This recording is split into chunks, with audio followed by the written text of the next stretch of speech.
This is Catholic Daily Reflections for the 26th Sunday in Ordinary Time, Year C. Today's reflection is entitled, Spiritual Riches. Jesus said to the Pharisees, "There was a rich man who dressed in purple garments and fine linen, and dined sumptuously each day. And lying at his door was a poor man named Lazarus, covered with sores, who would gladly have eaten his fill of the scraps that fell from the rich man's table. Dogs even used to come and lick his sores. When the poor man died, he was carried away by angels to the bosom of Abraham." No rational person would want to go to hell. The rich man in this parable certainly did not desire hell, but his actions led him there. Most people, however, do want to be rich in this world. In fact, many people would think it irrational not to desire wealth. It is very rare to find a person who chooses to live in simplicity as a means to deeper spiritual fulfillment and as a preparation for the riches of heaven. But one clear message from our gospel story today is that the life that Lazarus lived on earth was far better than that of the rich man. So which life do you prefer here and now? While it is true that the rich man's riches were not the exclusive cause of his eternal damnation, it is also true that his riches imposed upon him a temptation towards selfishness and indifference to the needs of others, which ended in his eternal demise. Imagine that you won many millions of dollars.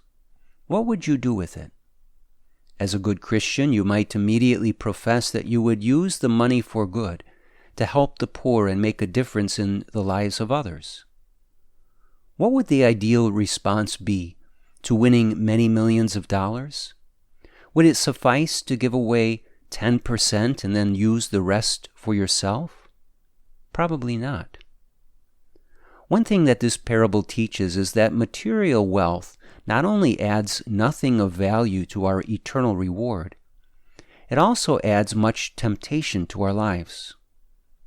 True, if you received a lot of money and then used that money exclusively for good in accord with God's will, that would be a holy act of charity on your part and good for your eternal soul.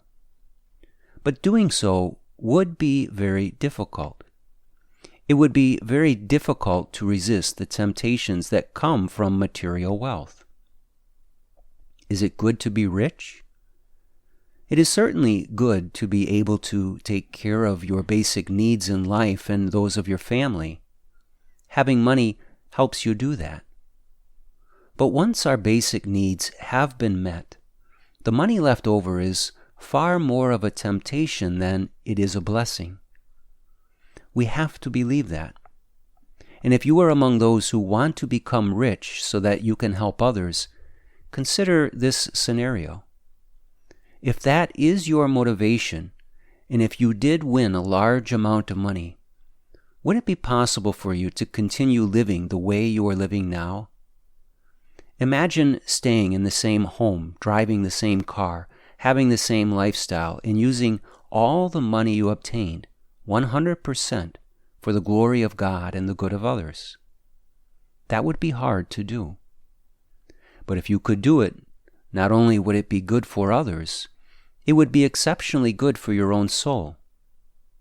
Though this gospel story has many valuable lessons in it, one of the clearest messages is that earthly poverty benefits a soul far more than earthly wealth. Many people will find that hard to accept. Reflect today upon the stark contrast between Lazarus and the rich man. One dined sumptuously every day, was clothed in fine linen and purple garments, and then spent eternity in the netherworld where he was tormented.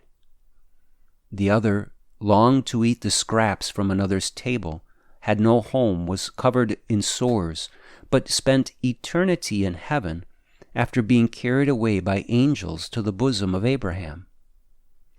Choose to imitate Lazarus rather than the rich man. If you have many material possessions, Work hard at being detached from them. Live simply, be generous, and never neglect those in need. If you have very little, do not covet more. Eliminate envy. Don't despair.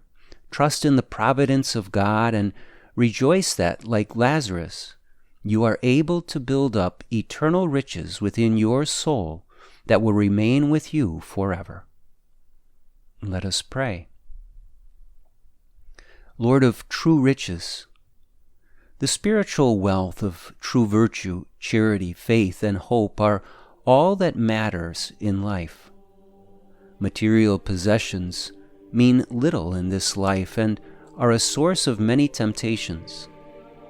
Please free me from the desire for wealth.